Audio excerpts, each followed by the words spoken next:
नमस्कार. पावसाळा सुरू झाला की वारीचे वेध लागतात. माळकऱ्यांना तरी ते नेहमीच ते वेध भावतात. आणि असं म्हटलं जातं की 7-8 लाख लोक महाराष्ट्रातून आळंदीवरनं पंढरपूरला पांडुरंगाच्या चरणी भेटण्यासाठी ओढीने निघून जातात. ती ओढ असते, ती भक्ती असते. 15 दिवसाचा तो प्रवास त्यांना कधीच कंटाळवाणा वाटत नाही. त्यामध्ये सहवास असतो, त्यामध्ये वेगवेगळ्या प्रकारची प्रांतातली माणसं आलेली असतात. आणि मग खऱ्या अर्थाने तुकाराम महाराजांच्या जीवनातही असा एक प्रसंग येऊन गेलेला आहे. खरा संत कोण आहे, तो कसा ओळखायचा, याही गोष्टी या ठिकाणी मला आज आवर्जून सांगाव्याशा वाटतात. ज्या जीवनामध्ये आपल्याला बारकाईने अभ्यास करून ज्या गोष्टी सहजासहजी समजतात, ते आचरण केल्यानंतर, ते जीवन सांभाळून घेतल्यानंतर, समजून घेतल्यानंतर, अभ्यासल्यानंतर आपल्याला ते कळतं. अहम, अतिशय अशा अहंकारी लोकांचे जीवनामध्ये जे बदल कधीच घडत नाही ना, त्याला तुकाराम महाराजांनी फार सहज भाषेत आणि सोप्या भाषेत सांगितलेलं आहे. त्यांच्यासाठी त्यांनी सदा सर्व काळ अंतरी कुटील तेने गळा माळ घालू नये. जो आतून एकदम कुटील आहे त्यांनी बाह्यांगाने कशाला काय दाखवायचो. ज्याशी नाही धर्म दया त्याशी करू नये कुठलीही कृपा. ह्याही गोष्टी या ठिकाणी मला सांगायच्यात. ज्या काळामध्ये अभ्यासपूर्वक, आजही तुम्हाला मी एक गोष्ट इथे बारकाईने सांगतो की शाळेमध्ये युनिफॉर्मला महत्व आहे, परंतु ज्ञानाला कमी महत्व दिलं जातं. इमारत किती मोठी आहे त्याकडे पाहिलं जातं, शिक्षणाकडे पाहिलं जात नाही. अंतरी निर्मळ, वाचने रसाळ, त्याचे गळामाळ असो अथवा नसो. म्हणजे जो माणूस अंतर्मनातून निर्मळ आहे त्याला या बाह्य गोष्टींची करायची गरज नाही हो. ह्या गोष्टी जर तुम्ही बारकाईने अभ्यासल्या तर तुमचं जीवन उज्ज्वल असल्याशिवाय राहणार नाही. आणि म्हणून विष्णुमय जन वैष्णवांचा धर्म, भेदाभेद भ्रम अमंगल, असे आवर्जून तुकोबांनी सांगितले, सर्वांसाठी सांगितले. सत्य असत्याशी मन केले ग्वाही, मानिले या नाही बहुमता, असंही त्यांनी सांगितलं. म्हणजे एका संताचं जीवन कसं असावं. अनेक संत तुम्ही पाहिले, अनेक भक्त तुम्ही पाहिले, अनेक गोष्टी तुम्ही अनुभवल्या, परंतु जीवनामध्ये परिपूर्ण जीवन जगत असताना कोणकोणत्या गोष्टींना महत्त्व दिलं पाहिजे याचं जातिवंत, ज्वलंत आणि मूर्तिवंत उदाहरण जर द्यायचं असेल तर तुकाराम महाराजांची गाथा एकदा अवश्य वाचा. आणि मी तर अभिमानाने सांगतो, ज्याला माथा आहे त्यांनी गाथा वाचली पाहिजे. गाथा जीवन आहे. सहजतेने केलेलं तुकोबांचं निरूपण म्हणजे तुमच्या आयुष्याची खऱ्या अर्थाने मांडलेली काव्यमय भाषेमधली ती एक मोठी कलाकृती आहे. आणि या कलाकृती आपल्या हाकेच्या अंतरावर आहेत. देवाळंदी फार लांब नाहीये, तुम्ही गेलं पाहिजे. पुण्यामधल्या मंडळीने विचारलं कोणता मॉल कुठे, तर आवर्जून सांगतील, पण देव कुठे म्हणल्यावर 2 वेळा विचार करतात. अरे काय उपयोग या गोष्टींचा. बारकाईने अभ्यास करा, चिंतन करा, ह्या आदर्शांना तुम्ही पायवाट तयार करून द्या. एक दिवस तुमचं भविष्य उज्ज्वल झाल्याशिवाय राहणार नाही. जाणं तीर्थक्षेत्र म्हणून एक दिवस तुकोबांच्या भंडारा डोंगरावर घ्या ना त्या आनंद. आणि मग पहा, एक एक वचन तुम्हाला किती मंत्रमुग्ध करून टाकतंय ते. देव शोधण्यासी गेलो बाबांनो, देवच होऊन ठालो, असं त्यांनी सांगितलं. याही गोष्टींचा आपल्याला आता बारकाईने अभ्यास केला पाहिजे. मग जगामध्ये तुम्ही सर्वांनी वाचला असेल सॉक्रेटिस, ख्रिस्त म्हणजे मी येशू ख्रिस्ताची गोष्ट करतोय. या लोकांना आयुष्यभर त्रास झाला. शेवटी नव्हे, यांचा मृत्यू देहदंडाने झाला.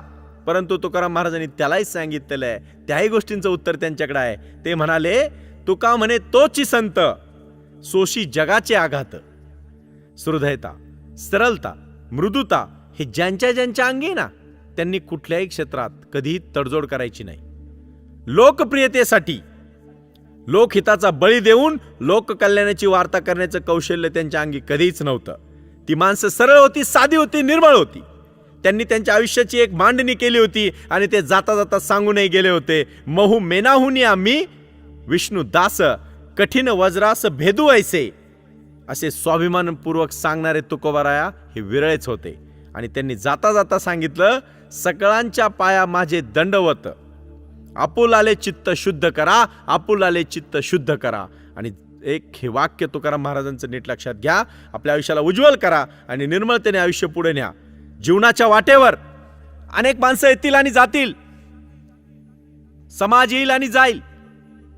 पुढच्या काळामध्ये तुकोबा, ज्ञानोबा, विवेकानंद, महात्मा गांधी हे माणसं होतील की नाही, यावर आइन्स्टाईननी तर त्याच काळात सांगितलं होतं की महात्मा गांधी सारखा माणूस या धर्तीवर होऊन गेला, यावर लोकांचा विश्वास बसेल की नाही.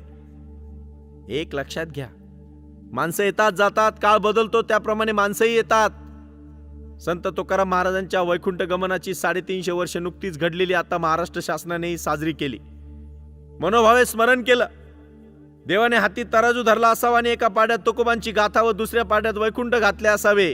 गाथेचे पारडे जड झाले तेव्हा वैकुंठाचे पारडेही वर गेले असावे. तुकोबांनी लिहिलेलं ज्ञान, अरे काय देऊन गेली ही माणसं. ज्ञानेश्वरांचं पसायदान जोपर्यंत चंद्र सूर्य तोपर्यंत राहील. कशा कलाकृती निर्माण झाल्या. या कलाकृती निर्माण होण्यासाठी आयुष्य झिजवलंय बाबांनो. 1-2 दिवसांनी त्या झाल्या नाही. लोकांना आता कोणाला सिद्ध व्हायचं नाही, प्रत्येकाला प्रसिद्ध व्हायचं हवे असं आहे. जो तो आता प्रसिद्धीच्या मागे लागलेला आहे, सिद्ध व्हायला कोणीच तयार नाही आणि म्हणून त्यांच्या कलाकृती तशा तयार होत नाही. उगाच काय इंद्राणीच्या ढोहात टाकलेल्या गाथा वर कशा आल्या.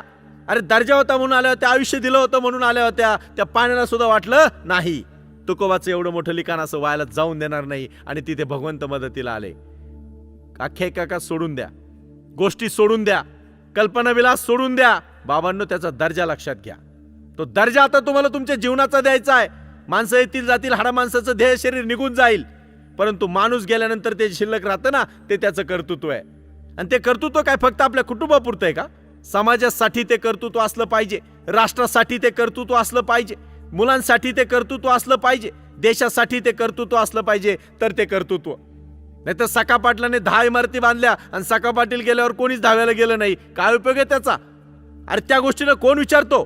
तुम्ही एक लक्षात ठेवा, या राष्ट्रासाठी, या समाजासाठी, या देशासाठी कलाकृतीच्या रूपाने जे राहील तेच अजरामर होईल.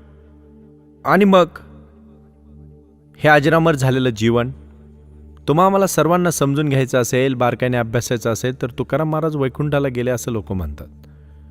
आपापल्या परीने महाराजांबद्दल विवेचन करतात. ज्ञानेश्वरांनी समाधी घेतली तेव्हा नामदेव, त्यांचे इतर सर्व सवंगडी होते, पण आज कोणी नव्हतं. तुकाराम महाराज आपल्यातून निघून गेले. ही संकल्पना लोकांना कशी वागता आली. कल्पनाविलासामध्ये काही लोकांनी संकल्पना मांडल्या, काही लोकांनी विवेचन केलं. काहींनी सांगितलं तुकाराम महाराजांना गरुड पक्षी आला आणि घेऊन गेला. काहींनी सांगितलं विमानासारखा त्यांचा रथ होता, तो रथ तसाच आकाशात उडून गेला.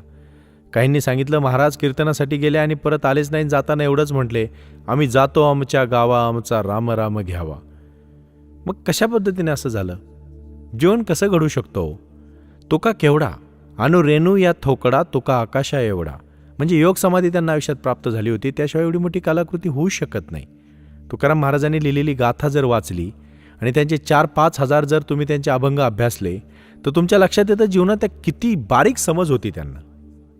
प्रत्येक गोष्टीला किती सहजतेने त्यांनी लोकांपर्यंत कमी शब्दात मांडलं. एवढा मोठा महान कवी आपल्या समाजात घडून गेला, हे आपल्याला भाग्य, तुमच्या आमच्या सर्वांचं भाग्य आहे.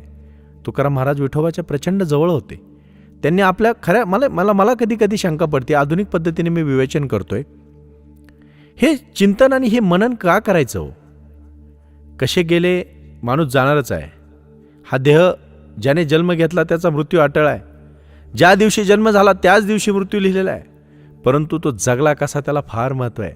किती काळ जगला यालाही नाही, परंतु कसा जगला, परिपूर्ण जगला की नाही, दुसऱ्याला काय देऊन गेला. लोक म्हणतात अरे काय घेऊन जाणार आहे. मी तर उलटं बोलतो, तू काय देऊन जाणार आहे. याही गोष्टींचा विचार केला पाहिजे. आणि शेवटी योग अभ्यास केलेली माणसं अशीच अनंतात विलीन होतात. तुकोबांचं जाणं झालं पण गाथा देऊन झालं आणि ती गाथा आपल्या सर्वांना अभ्यासायची. आजच्यासाठी एवढंच. धन्यवाद.